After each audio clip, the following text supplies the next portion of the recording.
Meron meron ako ipapakitang video. Gusto ko mag-react dito. Ay, nako. Wait lang Ay, ang ganda lang pala. Tanggalin na natin yon. Yan. Grabe. Yan. Ano meron dyan, Direk? Ito yung tungkol sa... Ano yun? Ano to? Yung kay Digong, yung kami naman, ewan, chineme-eme, nilang pautot, yung pirma-pirma. Pati yung tsura ni Joey, ano? Talagang mukhang di naliligo, ano? O, eto pakinggan lang natin yung kanilang hinaing mga kaiksena dun sa kanilang pinagpagurang pirma-pirma. Boom! Ito na. Galingan mo, Joey, bar planker ka pa. Ay, ano? Bar planker daw, sabi nila. Di ba ito magkakaroon ng impact doon sa ICC? Ulit. Ito, pala decision tong mga to With this signature campaign, hindi ba ito magkakaroon ng impact doon sa ICC if they will find out that the Filipino people are conducting this signature campaign? Meron bang way na yung campaign or yung signature ng mga Pilipino will be submitted directly to the ICC with the lawyers? Alam nyo, bobobo nito mga to Ano yan? Petition sa barangay? Na kapag nakakaalap ka ng maraming pirma ng mga kabarangay mo, pwede kang mapetisyon mapaalis? Gunggong!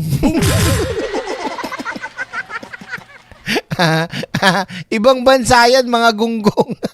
Walang ganyan. Diyan sa dahig.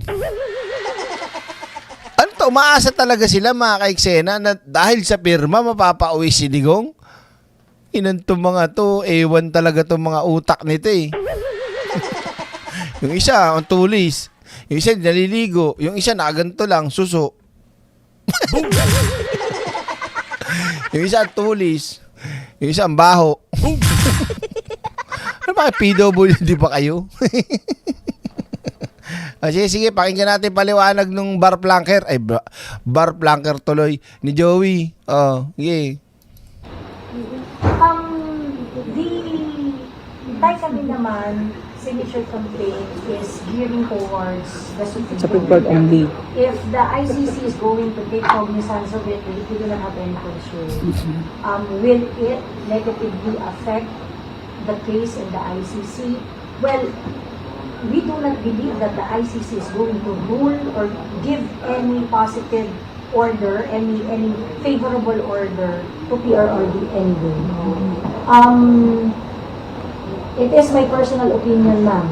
Hindi pwede. Personal opinion mo pala yan That when the ICC decided to reject the interim release of PRRD, wala pang formal charges. Tang-inamin mo, Joey. Personal opinion mo yan. 'Di ba? Yung ginagawa nila, nasa rules nila yun. Rules nila yun Kung gusto mo, doon ka mag-citizen ka doon, baguhin mo yung rules doon. Nangingialam ka. 'Di ba? Opinion mo lang naman. Opinion mo lang yan. Pero wag mong maliin yung tao sa opinion mo na para bang ikaw ang nakakaalam ng rules ng ICC tungkol dyan sa interim release. Hindi sana, ikaw nag-abogado kay Digong. Boom! 'Di ba? Kaso hindi ka pa pala nakakapasa. Paano yun? Mawawa ka naman.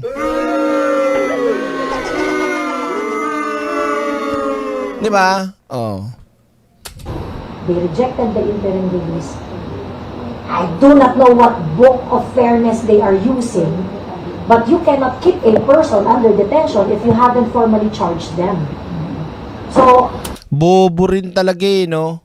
Kaya nga hindi ma-charge yan si Digong kasi nga dinedelay ni Kopman. Ang hina ng utak din ito Ba't ikaw direct matalino ka ba? Bakit sinabi ko ba?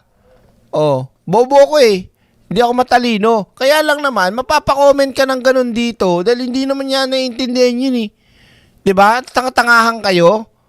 Obvious na obvious, dinidelay ni Kopman.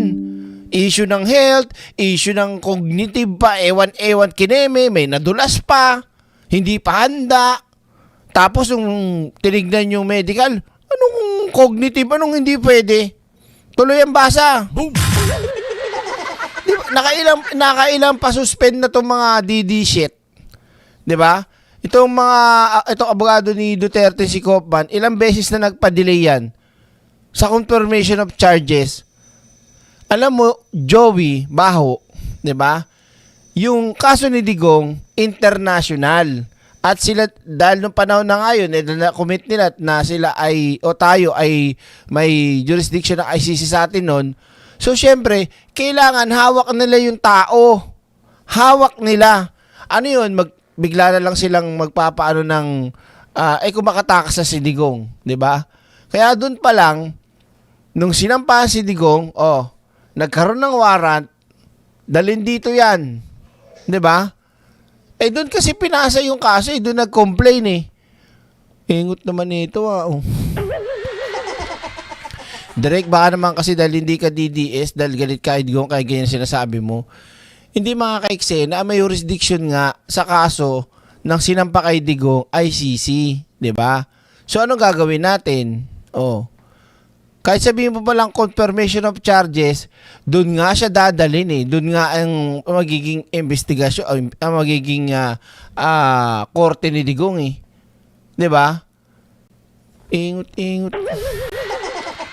Sabihin pa, bakit daw dinitain si Digong? Wala pa namang confirmation of charges. Dapat matagal lang meron. 'Di ba? I mean, what is ICC? ICC is an organization taking money from anyone. Anyone is going to pay them, they're going to accept it. Patunayan mo yan, gunggong ka. Boom! Grabe, no? Ang tindi na. Kaya ka hindi makapasa sa bar exam, Joey.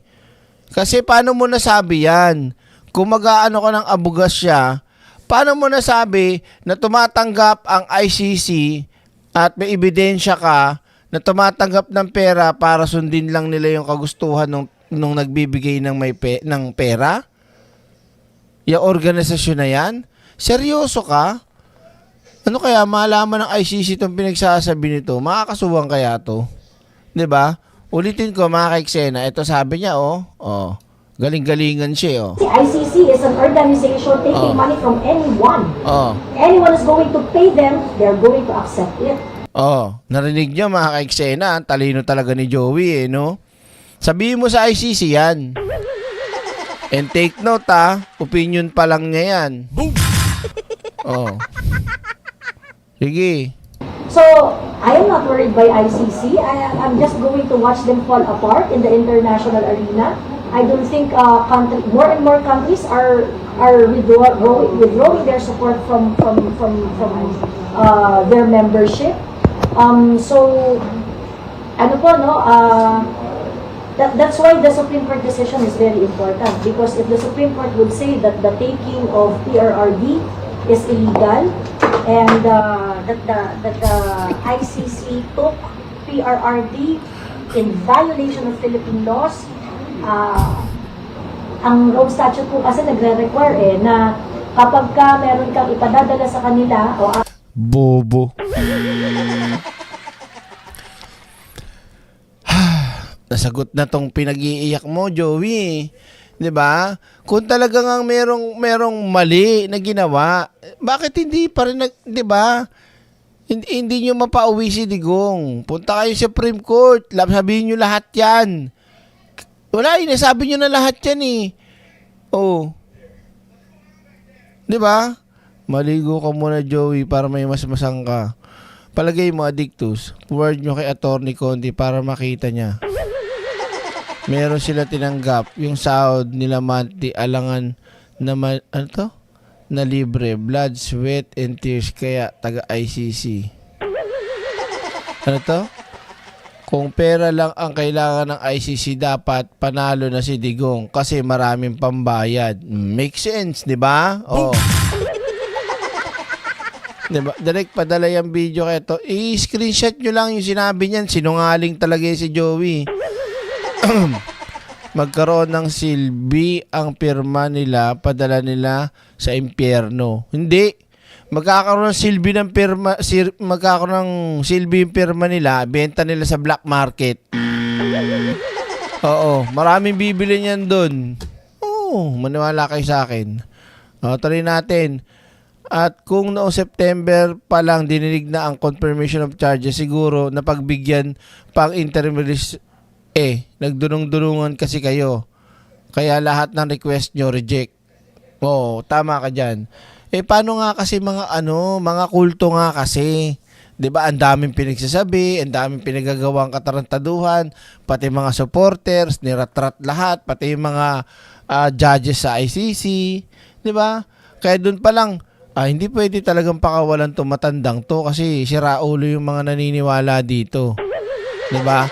Kaya yung mga biktima takot talagang magsampa ng kaso sa bansa nila dahil dito pa lang makikita mo na yung naging epekto ng panloloko ni Digong. Ayan. Dahil sa inyo rin yan. Aaresto mo sa kanila, it's within the Rome Statute, they would require that the country of origin, the law in the country of origin must be complied with. So, if the Supreme Court would say na, hindi kayo nag-comply sa rule namin dito sa Pilipinas. Sinabi ba ng Supreme Court? Sa tingin mo, Joey, bakit hindi sinasabi ng Supreme Court yan na illegal? Sa tingin mo, Joey, bakit kaya? 'Di ba? Bakit walang ganyang nilalabas sa Supreme Court na illegal? Bakit walang sinasabi sa Supreme Court na kidnap? Sa tingin mo, bobo ka ba? Boom! Hindi, nagtatanong lang ako. Hindi ako matalino. Bobo rin ako eh. 'Di ba? Nagtatanong lang. Tagal-tagal niya, 1 taon na si Digong din sa kulungan. Hindi mo pa na rin nare-realize? Tama. Ako nga hindi lawyer eh. Ikaw lawyer ka ba, Joey? Black ba no? Ano yun? Bar flanker. At least hindi ako bumagsak. Ikaw, bar flanker. Bakit? Hindi naman ako nag-exam eh. At least, di ba? Wala akong record. Wala akong record ng pagbagsak. Ikaw, kailan ka na? 'Di ba? Kaya mo yan, Joey. Tulungan kita. Pupus namin na makapasa ka na. Pero tinanggap niya yan, so that would definitely steer international conversation on the credibility of the ICC. And I do not really give an ounce of concern on what ICC would think, to be honest. Because for me, as an individual and for all of you who are watching all of this to unfold, what book of justice will justify a person being detained without being formally charged? So, boom.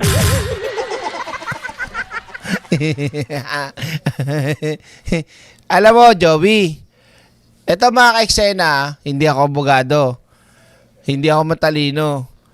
Doon sa sinabi niya, ito lang ang sagot diyan. Ang tanungin mo si Kaufman. Boom! Una, bakit kanya mga ka-eksena? Yung sinasabi niya na yan, kung legit talagang may illegal na ginawa sa pag-aresto at kung merong mali na nandyan si Digong, 'di ba? Si Kaufman ang magpapanalo at yun kagad ang unang ipupush ni Kaufman. Tama ba, mali?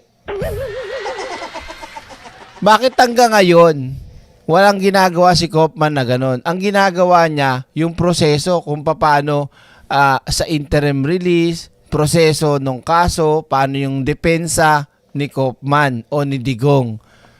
Di sana ang unang inatupag ni Kaufman, mali kayo ICC, hindi pwede to. Hindi nyo pwedeng iidalin dito si Digong, mali yan. 'Di ba? Hindi ko na matandaan kung ano yung part ng batas na nagsasabi na walang illegal sa ginawa o pagdala kay Digong sa dahig. Pero syempre, dahil DDS nga, dahil alam nyo na, meron pa siyang sinasabing pa what book. Bookin mo mukha mo. 'Di ba? Hindi mga ka-eksena eh. Yun sana ang unang ilaban ni Kopman noon pagdating pa lang. Kung yan ang iniiyak mo, Joey. Kaya ang advice ko naman sa'yo, i-video call mo si Kopman. Diba? Oh, yan para sa akin yung ginawa ng mga vlogger di shit. Nakialam, wala magagawa siya, yung mga anak ni Diggs, wala naman nagawa, ikaw pa. Exactly, may punto ka dyan. Isipin nyo mga ka-eksena, mismong vice president na mga anak, di ba? Hindi na ginawa yung hindi man sinasabi yung mga ganyang salita, wala silang mga ganyang aksyon. Sa tingin nyo bakit kaya? At kayo ang gumagawa, di ba? Kasi para lang kayo sa propaganda, palabasin na nakakaawa, palabasin na mali. Pero sa totoo, walang mali. Kayo lang ang gumagawa ng eksena para sa mga DD shit supporters at sa mga ibang Pilipino para iingay nyo lang na may mali. Pero wala eh. 'Di ba? Kung tutuusin, kung lihitimong may mali sa umpisa pa lang, hindi talaga madadala yan si Digong sa dahig. Agree ba kayo mga ka-eksena? Boom! Oh. Diyos ko naman. Ay, nako. May paganyan-ganyan pa kayo. Oh. So the mere fact that they rejected the interim release of PRRD, that is already a signal that the ICC is not going to give PRRD any favorable decision, any favorable order at all. They are Bobo talaga, oh.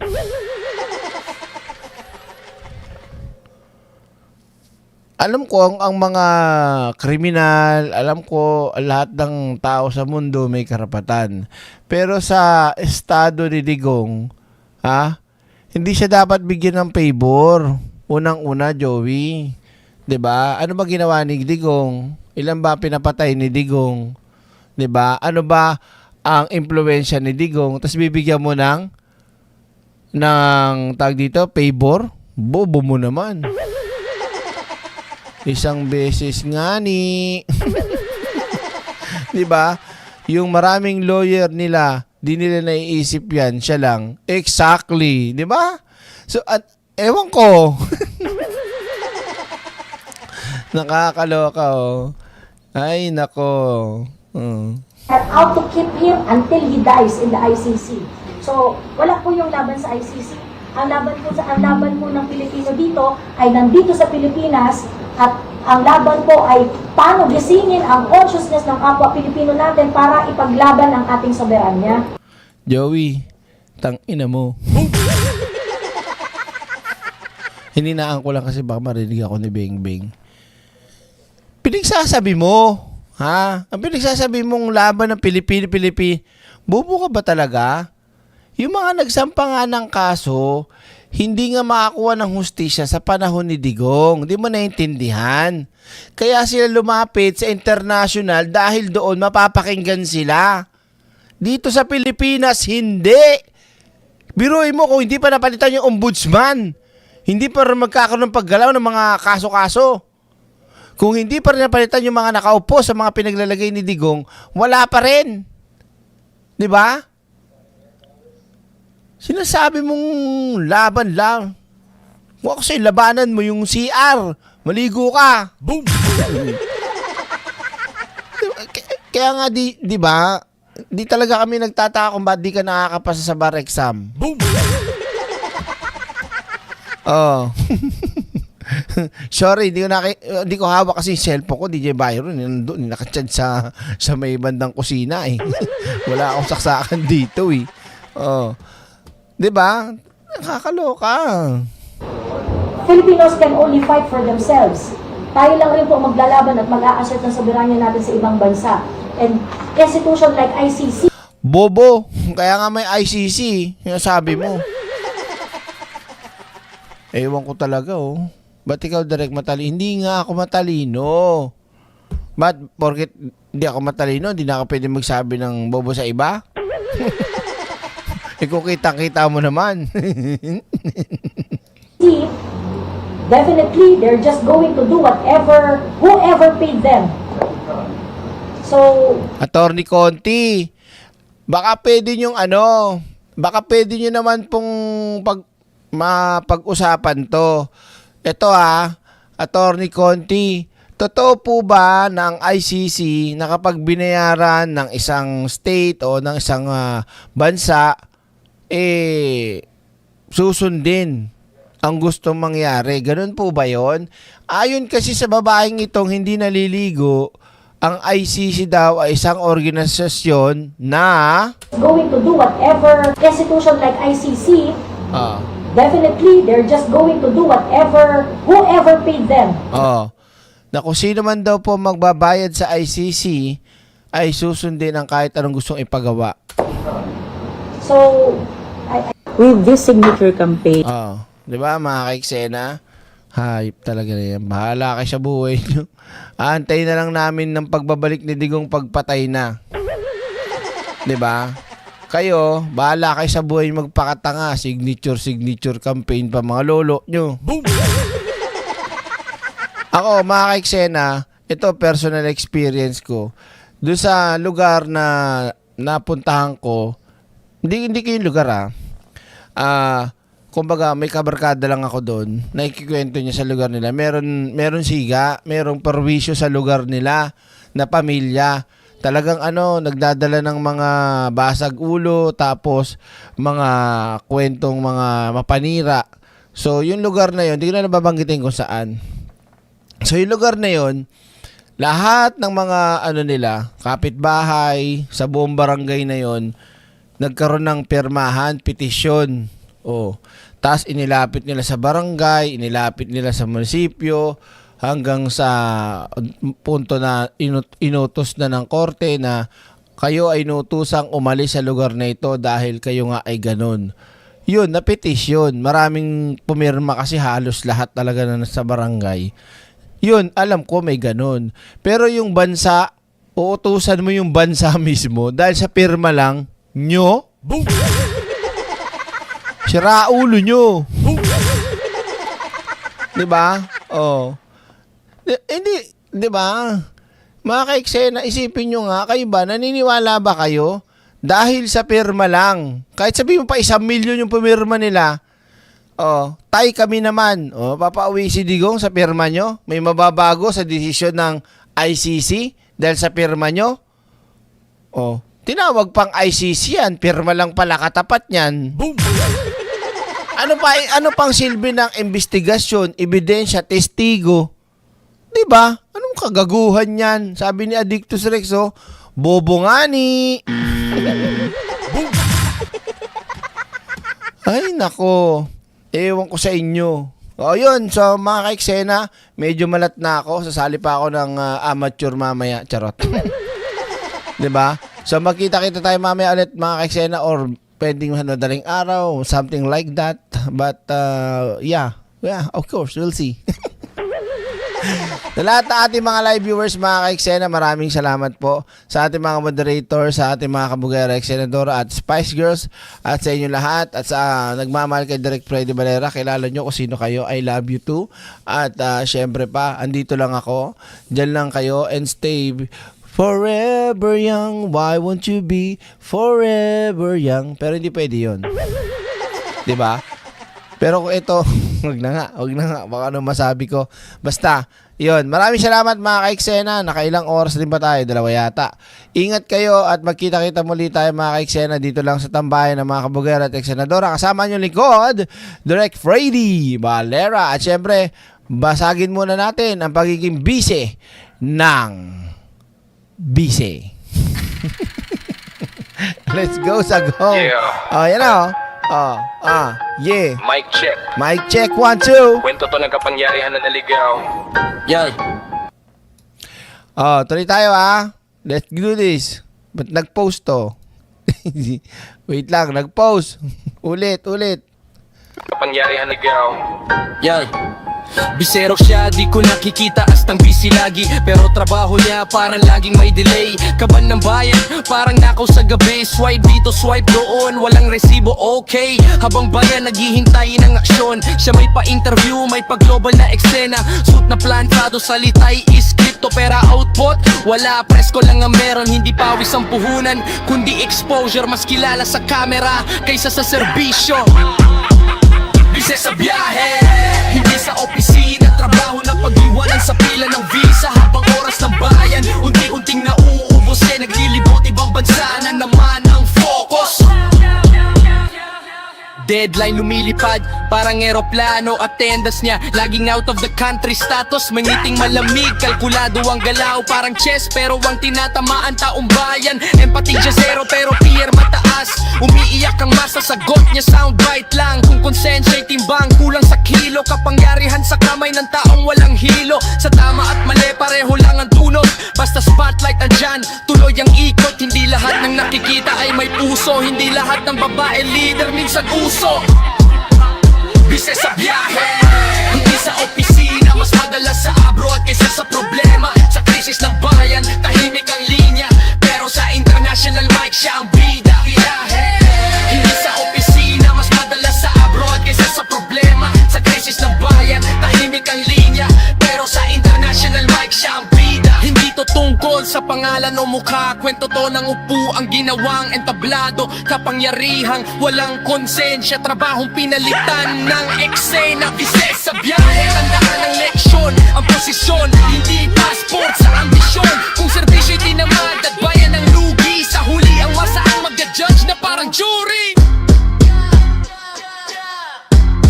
Yeah, ang leader, hindi gala ng gala, magtrabaho ka.